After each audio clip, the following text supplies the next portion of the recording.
দেখো আমরা ইংরেজি শিখছি তো আমরা এর আগে বিভিন্ন ভাওয়েলের উচ্চারণ শিখেছি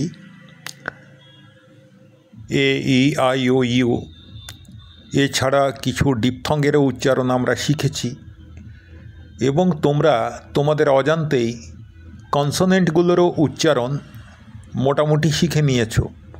আমি কিন্তু যখন বলেছি বিএটি ব্যাট তখন এর উচ্চারণটা তোমাদেরকে বলেছি, বি এর উচ্চারণ বলিনি, টি এর উচ্চারণও বলিনি। কিন্তু ওই বিএটি ব্যাট এই কথাটা শোনার সঙ্গে সঙ্গেই তোমাদের মনের মধ্যে একটা ধারণা তৈরি হয়ে গেছে যে বি এর উচ্চারণ তাহলে বয়ের মতো হবে এবং টি এর উচ্চারণ টয়ের মতো হবে।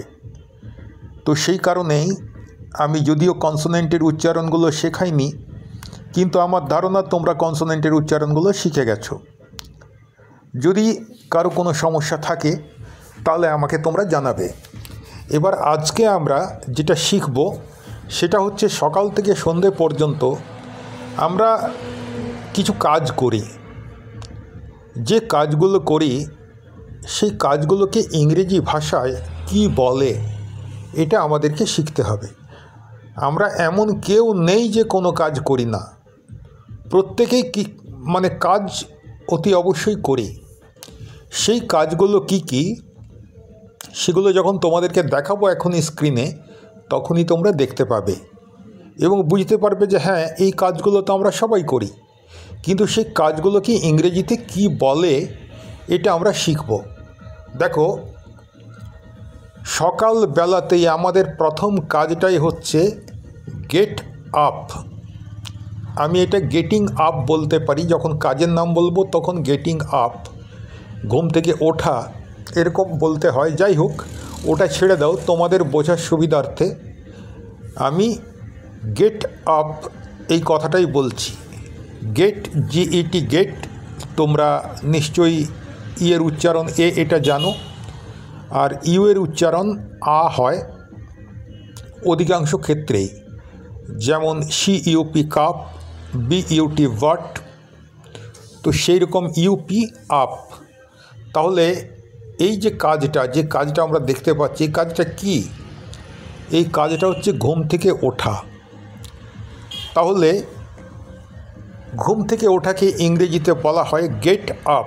দেখো, এখানে দুটো শব্দ মিলে একটা কাজ বোঝাচ্ছে, দুটো শব্দ, গেট এবং আপ।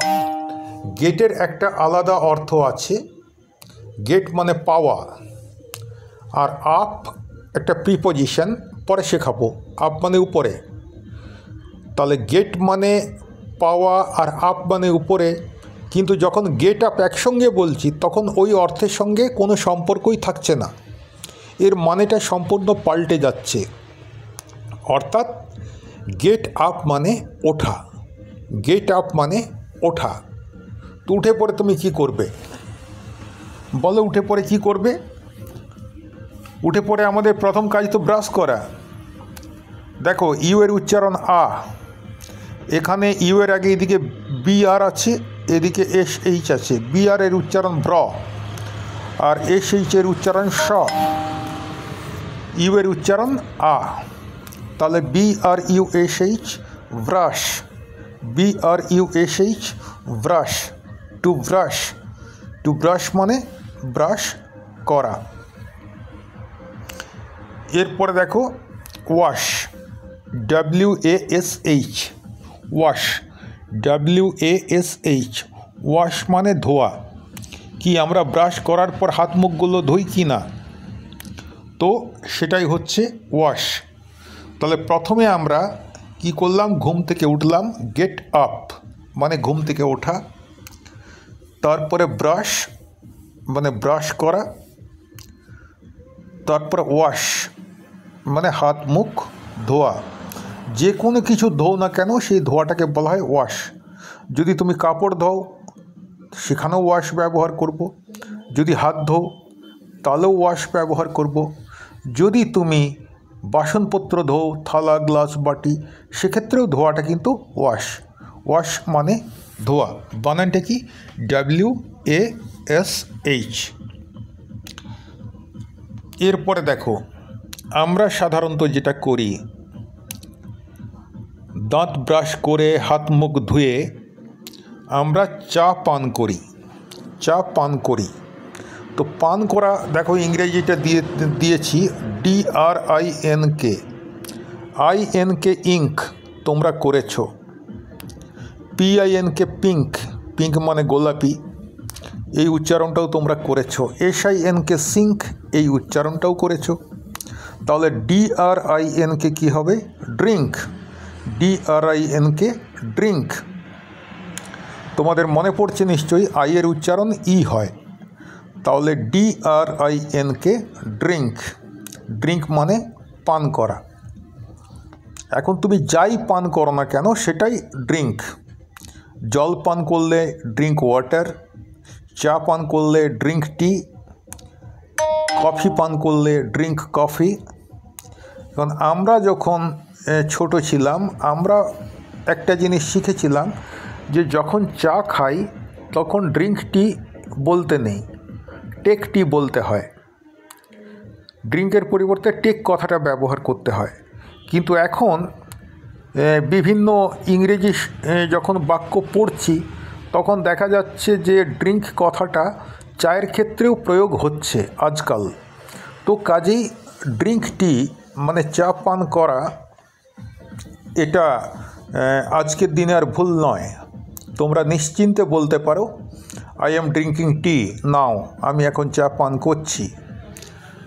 আবার পান করাটাকে আমাদের বাংলায় তো খাওয়াও বলি, আমরা ভাতটাও খাই আবার চাটাও খাই। সেক্ষেত্রে আমরা একটা ব্যালেন্স করতে পারি যে ড্রিঙ্ক মানে তরল পদার্থ খাওয়া, চা, দুধ, কফি ইত্যাদি ইত্যাদি। আর সলিড পদার্থ, কঠিন পদার্থ, যেগুলো খাদ্য, যেগুলো দাঁত দিয়ে চিবিয়ে খেতে হয়, জিভ দিয়ে চেটে খেতে হয়, তো সেইগুলোকে কি বলি, সেই খাওয়াটাকে কি বলা হয়, এটা আমরা পরে দেখছি।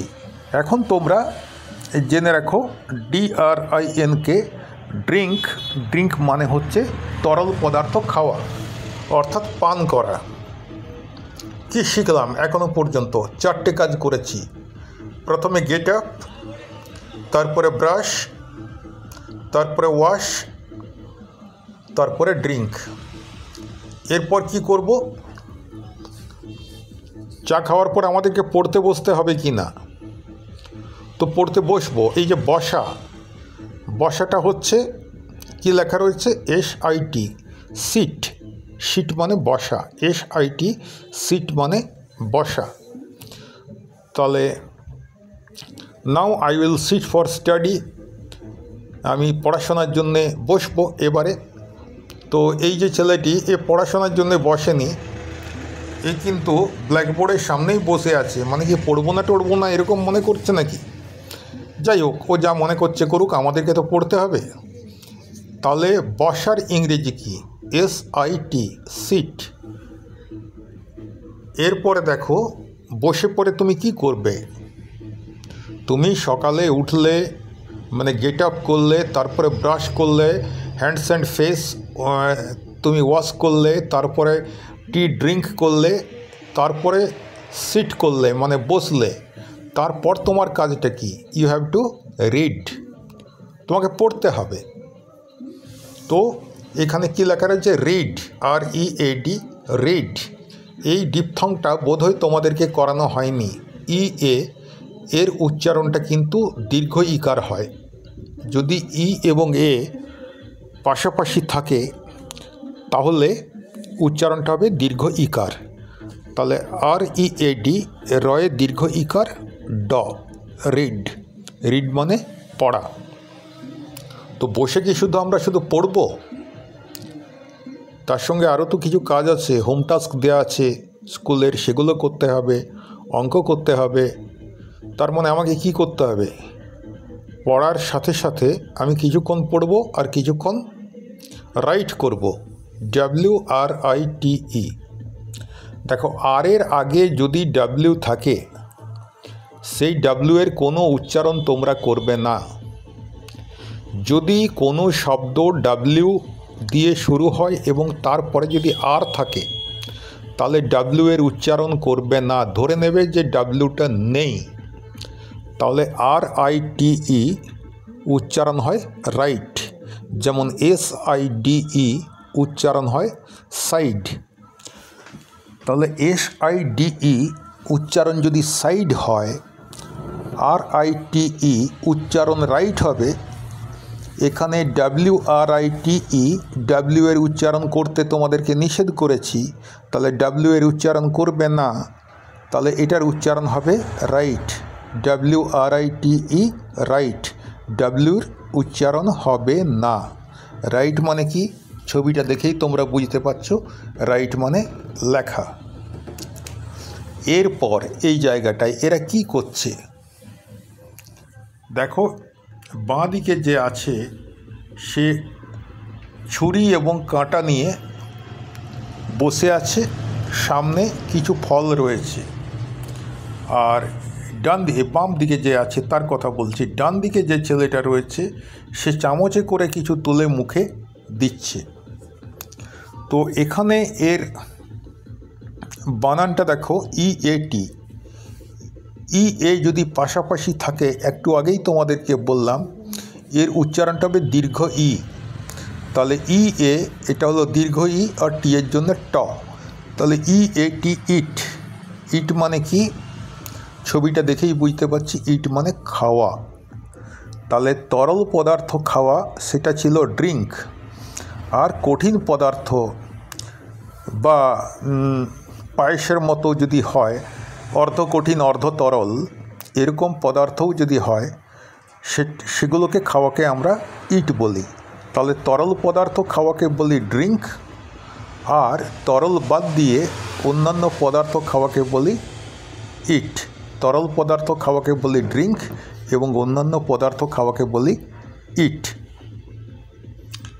এরপরে দেখো, তুমি সকালে উঠলে, আচ্ছা উঠেছ কখন একটু দেখে নি।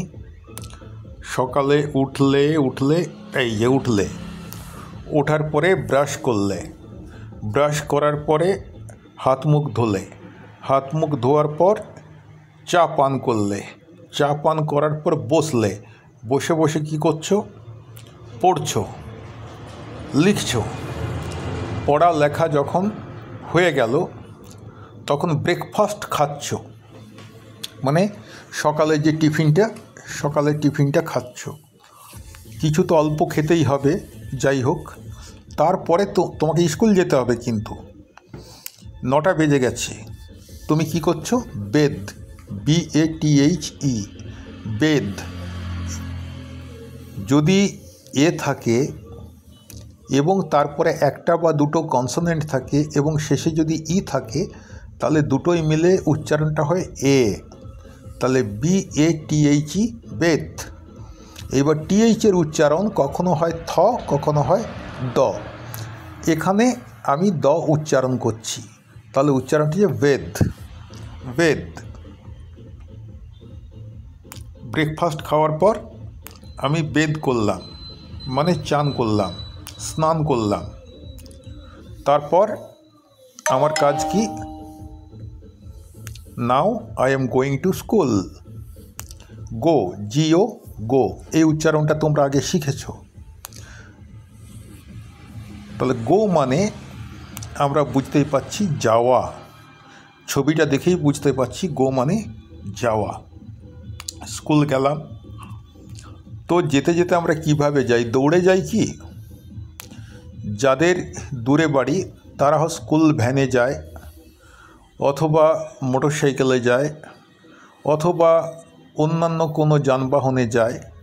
কিন্তু যাদের কাছে বাড়ি তারা হেঁটে হেঁটে যায়, অথবা যাদের বাসস্ট্যান্ডের কাছে স্কুল, বাসস্ট্যান্ডে নেমে সেখান থেকে হেঁটে হেঁটে স্কুলে ঢোকে। তাহলে এই যে এই ছেলেটি হেঁটে যাচ্ছে, ইংরেজি কি, ওয়াক, WALK, ওয়াক। এই নিয়মটাও মনে রাখো, ক উচ্চারণ যদি হয়, কের উচ্চারণ ক, কয়ের আগে যদি এল থাকে, সেই এলের উচ্চারণ হবে না। আমাকে ধরে নিতে হবে এখানে WAK আছে উচ্চারণ করার সময়, তাহলে হবে ওয়াক। এরকম এম এর আগে যদি এল থাকে, তো সেই এলের উচ্চারণ হয় না, CALM কাম। তো WALK ওয়াক, এখানে এলের উচ্চারণ হচ্ছে না ঠিকই, কিন্তু WAK তো ওয়াক হওয়া উচিত ছিল, এর উচ্চারণ তো কিন্তু এই এলটা আছে বলেই এর উচ্চারণটা হচ্ছে আ। এল নিজে উচ্চারিত হচ্ছে না, কিন্তু এর যে স্বাভাবিক উচ্চারণ এটাকে আ উচ্চারণে পরিণত করছে। এর আগে তোমাদেরকে বলেছিলাম, পুরনো ভিডিওতে দেখবে, যে যদি এর পরে আর থাকে তাহলে এর উচ্চারণ আ হয়ে যায়।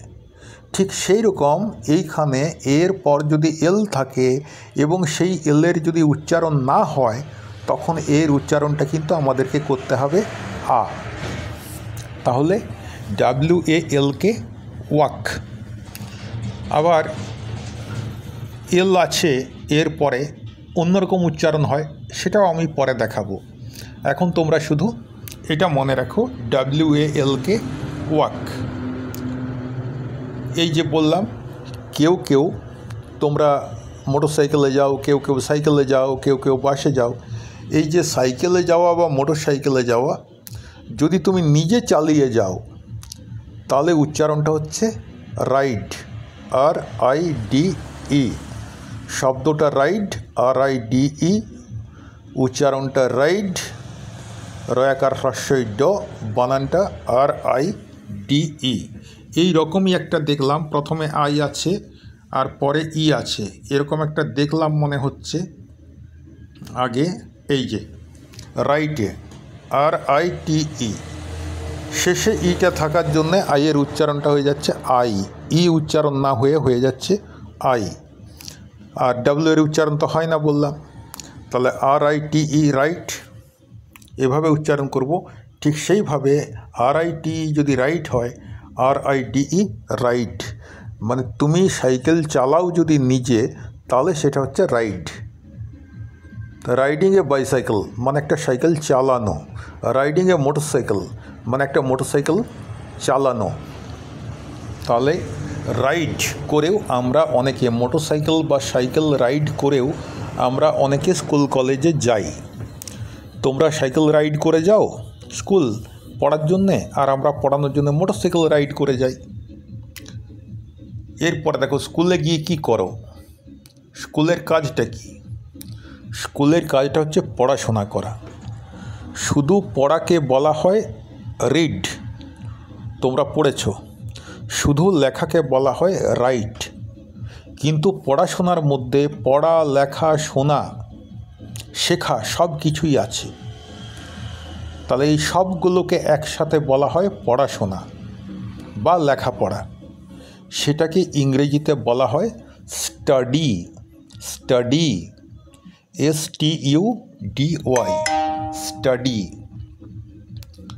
তো স্কুলে গিয়ে কি শুধু তোমরা পড়াশোনাই করো? যদি পরপর 8টা পিরিয়ড তোমাদেরকে পড়াশোনা করতে বলা হয়, ভালো লাগবে তোমাদের? নিশ্চয়ই লাগবে না। কাজেই মাঝে মাঝে তোমাদেরকে একটু ছেড়ে দিতে হয়। তখন তোমরা কি করো? PLAY, প্লে, প্লে করো। প্লে, প্লে মানে কি? AY এর উচ্চারণ বলেছিলাম এ হয়, BAY বে, GAY গে, DAY ডে, সেরকম CLAY ক্লে, PLAY প্লে। তোমরা কি করো?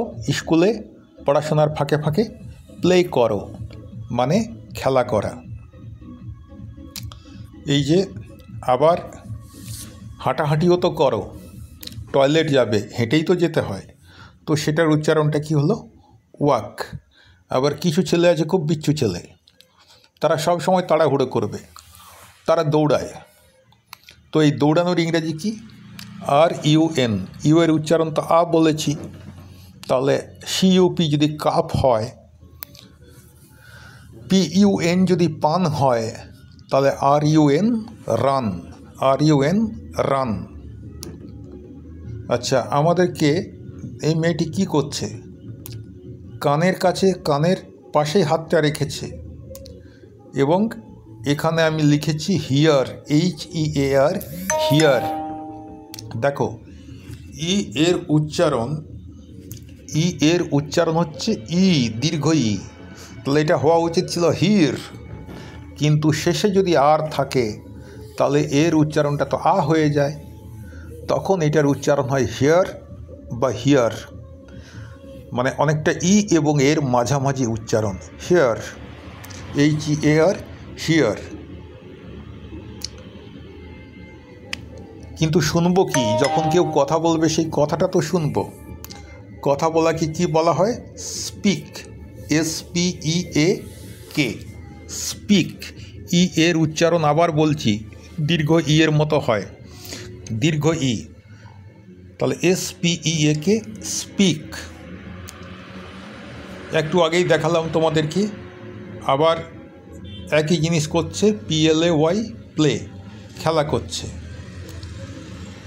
দেখো, স্কুলে ছেলেরা মাঝে মাঝে ঝগড়া করা উচিত নয়, ঠিক আছে? ঝগড়া করাকে বলে ফাইট, FIGHT। এই উচ্চারণটা তোমাদেরকে শেখাতে হবে, পরে আমি যদি একটা ভিডিও করতে পারি করব। GH অনেক সময় উচ্চারিত হয় না, বাক্যের মধ্যে আছে অথচ উচ্চারিত হয় না। তাহলে যদি এইগুলো নেই ধরে নিই তাহলে FIT ফিট হতো, কিন্তু এই GH থাকার জন্যে আইয়ের উচ্চারণটা হয়ে গেল আই। তাহলে আইয়ের উচ্চারণ আই হবে, এফের জন্য ফ হবে, আইয়ের উচ্চারণ আই হবে, আর ট এর উচ্চারণ ট হবে। তাহলে ফাইট, FIGHT, ফাইট। ফাইট মানে লড়াই করা, ঝগড়া করা, যুদ্ধ করা, মানে একে অপরকে আঘাত করার, যেভাবেই হোক, সেটা কথাবার্তার মধ্য দিয়ে হোক, হাত দিয়ে হোক, ইট পাথর দিয়ে হোক, লাঠি দিয়ে হোক, অন্য কোনো অস্ত্রশস্ত্র দিয়ে হোক, যদি একে অপরকে আঘাত করার চেষ্টা করে সেটাকে বলা হয় ফাইট। তো আমরা আজকে মোটামুটি কতগুলো কাজের ইংরেজি নাম কি সেগুলো জানলাম। আরেকবার মনে করে নিই কী কী আমরা আজকে জানলাম। আজকে প্রথমে আমরা ঘুম থেকে ওঠা দিয়ে শুরু করেছি। ঘুম থেকে ওঠা, দেখো এই একটা মাত্র ভার্ব যাতে দুটো ওয়ার্ড রয়েছে, দুটো শব্দ রয়েছে। অন্য আর একটা ভার্বেও দুটো শব্দ আমরা কিন্তু আজকে পাইনি। আজকে যতগুলো ভার্ব পড়েছি তার মধ্যে এই একমাত্র ভার্ব যাতে দুটো অংশ রয়েছে, গেট এবং আপ। তাহলে প্রথমে জানলাম গেট আপ, তারপরে ব্রাশ, তারপরে ওয়াশ, তারপর ড্রিঙ্ক, তারপর সিট, তারপর read, right, it, Veda, go, walk, ride, study, play, walk, run, here, speak, play, এবং সব শেষে যেটা করা উচিত নয় সেইটা ফাইট।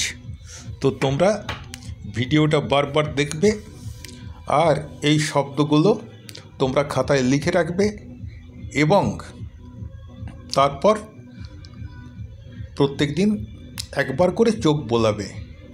মানে এগুলো মুখস্থ করতে হবে এরকম ভেবে নিও না, প্রতিদিন একবার করে পড়তে হবে, প্রতিদিন একবার করে জাস্ট দেখে নেবে, ভিডিও দেখবে, নিজের খাতা দেখবে, আবার বন্ধ করে রেখে দেবে। এইভাবেই তোমরা ইংরেজিতে কিন্তু এক্সপার্ট হয়ে যাবে।